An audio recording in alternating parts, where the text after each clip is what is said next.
Ahoj, tady Gavin. Hey guys, what's up? My name is Gavin and I'm from the United States. For the last 2.5 years, I have been teaching myself Czech, and I've gained tens of thousands of subscribers in the Czech Republic through this process and documented my process very well both on YouTube and here at home in my notes. And today I want to share with you the resources that I've used to get to this level and how you can also do this. It's hard, but it's worth it. Let's go. So first of all, let me start off by saying that probably just like you, I'm a normal person. I don't consider myself a genius or anything by any means. I definitely like languages. I think the difference between me and other people perhaps is that I'm persistent. I study 40 minutes a day regardless of what's happening. If I have a especially busy day, I get up 40 minutes early to make sure that I fit my Czech studying in. On day one, when I decided, okay, this is happening, I'm doing this, I went to Amazon to buy 3 different resources. The first was this Czech dictionary, and the second 2 were these 2 textbooks, and by the way, I'll put all of these links in the description below. The first week of studying Czech, I only focused on pronunciation, and both of these textbooks, the very first chapter is pronunciation. This is because Czech pronunciation follows exactly how the word is written. In English, our spellings are all over the place, but Czech is easy for the fact that its pronunciations follow exactly how the words are written, which is pretty cool. Study pronunciations for 1 week and you'll know how to pronounce every word in Czech. There are some odd sounds, odd phonemes in Czech.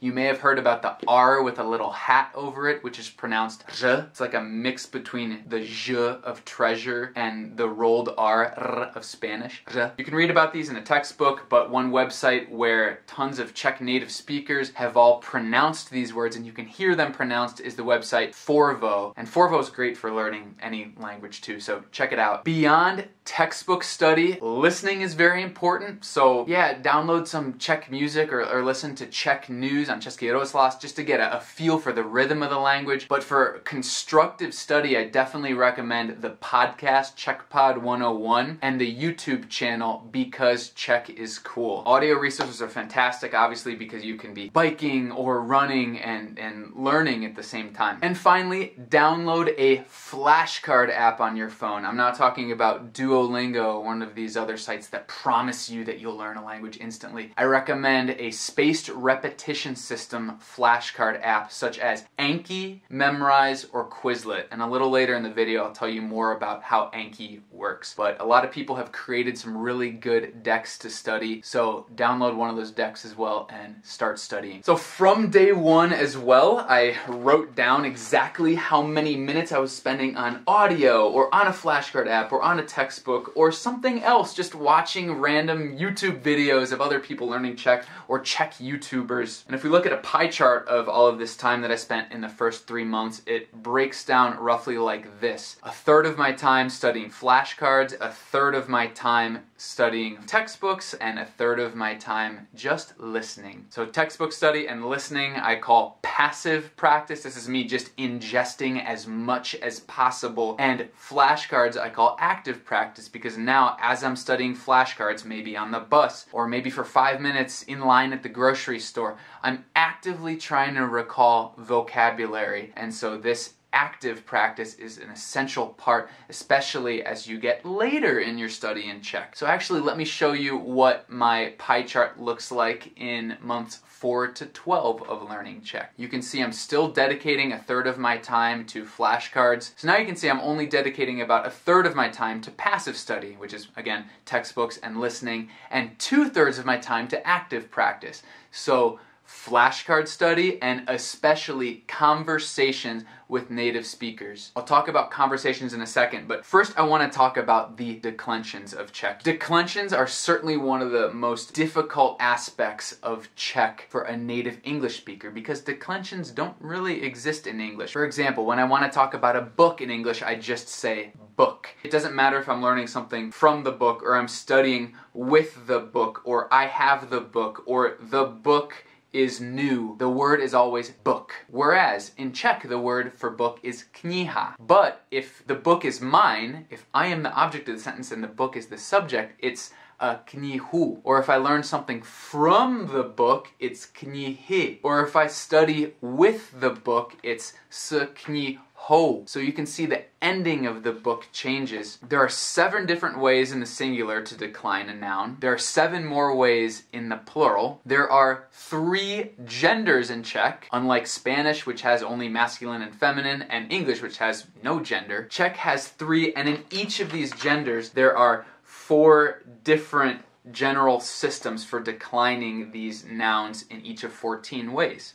To complicate this, there are also adjectives, which are all declined depending on the gender of the object and how the object is being used, and how many of the object that there are. It is just delightful. But look, you're gonna have to do this if you're learning Czech. Again, it's hard, but it can be fun, and it is absolutely worth it. One resource that helped me a ton when I was starting this was this casebook for Czech, which helped me kind of understand the mindset of Czech native speakers when they're thinking about these objects and how you interact with the real world. I'll put the link for this book in the description as well. And writing out all of the declensions and sticking these sheets of paper on my bathroom mirror or a little cheat sheet in my wallet to look at from time to time was super helpful. I would find moments of time to study in the early morning or standing in line at the grocery store to try to understand these patterns, both when to use them and how to use them. Now that I speak Czech more fluently, I am thinking less in these tables, but at the beginning, all of the tables were just in my mind and I'm just pulling these words from place to place to place to place, morphing words. It actually is quite beautiful and I love how it works. It takes a little bit of spin up time. You got this. Really quickly, I should mention that during this time, I'm still listening to Czech news and now understanding a little bit more. An awesome website that I found is radio.garden, where you can click anywhere on the globe to listen to a radio station from that area. I found a radio station from České Budějovice where every night they'd have a show where people would call in to sell things, toolbox or a car or plants from their garden, and they would describe the object and give their number to call afterwards if someone was interested. So this is really helpful for me. Happenstance discovery. Oh, and before I forget, I should mention the website Příručka of the Czech language, where you can look up the declension of any noun or any adjective. Super helpful when you're starting to create your own flashcards, because I think that in months 4 to 12, it's important that you don't only use other people's flashcards or flashcards that just have a single word. I think it's important that you start to have full sentences when speaking Czech, creating your own flashcard in this app. I use Anki. Again, I'll describe it a little bit later in the video. I have to mention here though, conversations. So even though you may think, oh, there's no way I could have a conversation in Czech, I've only been studying for 3 months. I think it's really important to start seeking out native speakers to learn and to try, because it's only by speaking that we ultimately get better. And that's the goal of learning Czech in the first place, right? Is to be able to communicate in the Czech Republic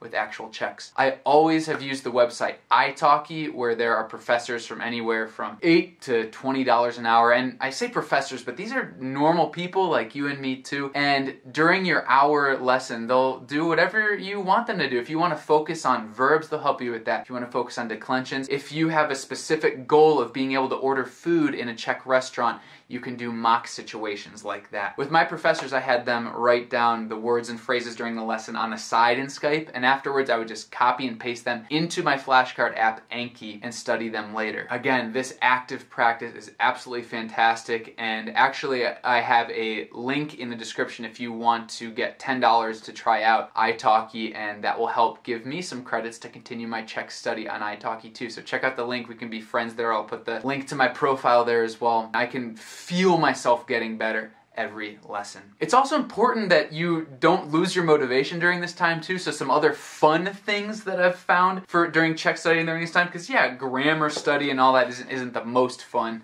I've watched Czech YouTube channels. I recommend Celkový and Jmenuji se Martin. And as you start to watch these Czech channels, you won't understand everything. I'm still not understanding everything. You start to get more recommendations on the side. Oh, there's another YouTuber, I think his name is Tomáš Krč, that I recommend. His Czech is very clear and has helped me a lot. I've tried reading a book that I've already read in English in Czech so that I know the context of the words as I'm reading them. It's a great way to study. And also the Czech TV series Vyprávěj, I really enjoyed, but again, I didn't understand even half of it. But exposure, exposure, exposure, and active practice. Now, the famous polyglot Benny Lewis, first of all, wrote an awesome article about his experience in trying to learn Czech in 3 months, and his progress was amazing. I'm going to leave that link in the description as well. But he also has a famous quote that I think about a lot. That is, if you're not making 200 mistakes a day as you're learning a foreign language, then you're not studying enough. This means to say that we shouldn't be afraid of our imperfections, afraid of making mistakes. We should embrace these mistakes because it means that we're getting enough active practice that we're actually making progress. And I realized by the end of my first year of learning Czech that it was time to get even more active practice. Thanks to documenting exactly how I spent my time day to day. Here's what my pie chart looked like in year 2. Now, almost all of my time is going to active practice of Czech. 40 minutes a week. I'm still spending about a third of my time on flashcards, about a third of my time on conversations. Painful conversations sometimes as I try 30 seconds to think of a word and ultimately have to ask the other person to tell me. But every time that I encounter a word like this and they tell me, that's a word that I never forget and that in real moments in the Czech Republic, I remember. This was about 2 conversations per week, and only about 10% of my time now is going to this passive practice of reading or listening to radio or still trying to understand Czech grammar in textbooks. I had started this YouTube channel and I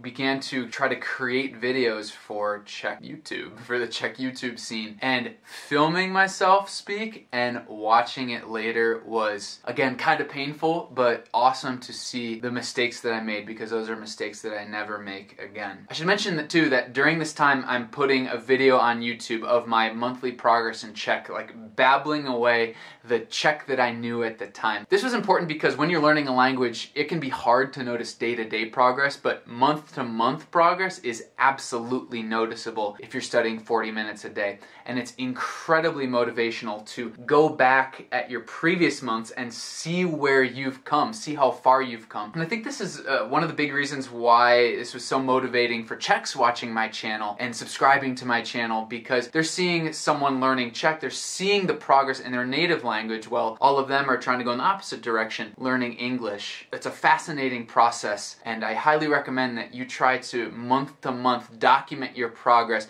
if for nothing else than just to prove to yourself that you are making progress. And of course, I continue to try to find ways to have fun with the language. So I taught myself a Czech song on guitar. A už jsem retro, než jsem se zbudil v samce, co má všechno pod palcem. Or I bought this Czech cookbook and I started to try to recreate some of my favorite recipes that I tried in Prague and other places in the Czech Republic, such as Svíčková, in my own kitchen. Or I bought the biography of one of my favorite Czech YouTubers. I tried to read Deníček moderního fotra. So, yeah, I guess my point is just what motivates you. Keep finding fun ways to learn Czech and try to remember your original motivation. For me, beyond having fun with all this, my original motivation was to be able to communicate with people when I went to the Czech Republic, which is the land of my great-grandparents. None of my family ever spoke Czech with me growing up because none of them knew how to speak Czech, but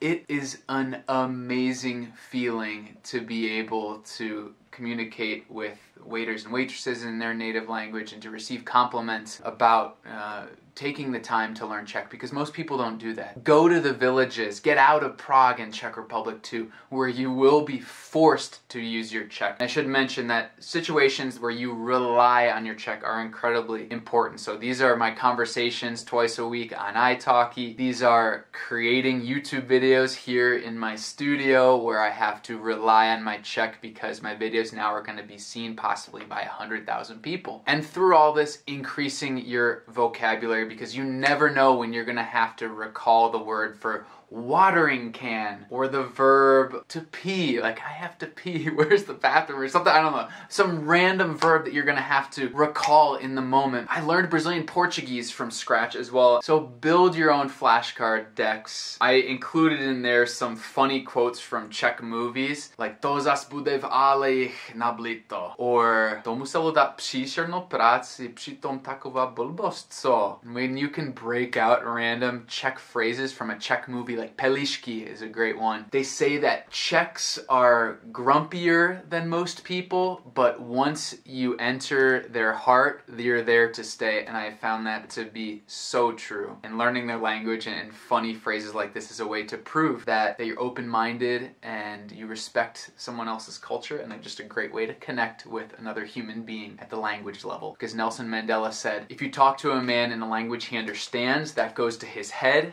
But if you talk to a man in his native language, that goes to his heart. It has been an unbelievable joy entering the hearts of many Czechs, and it is continuing motivation to keep studying, even if it's boring, even if I'm not feeling like studying that day. Get it done. Because, once again, stojí to za to. It's worth it. Hodně štěstí. We're in this together. Jsme v tom spolu. And please, let me know in the comments what's worked for you, what questions you have, and I don't know, your favorite Czech word. My favorite Czech word that I've been studying recently is předvčerejškem, which is like talking about something that happened the day before yesterday. Předvčerejškem se něco stalo. The day before yesterday, something happened. Super cool. So I think that's it. Je to. Zdravím vás. Ahoj.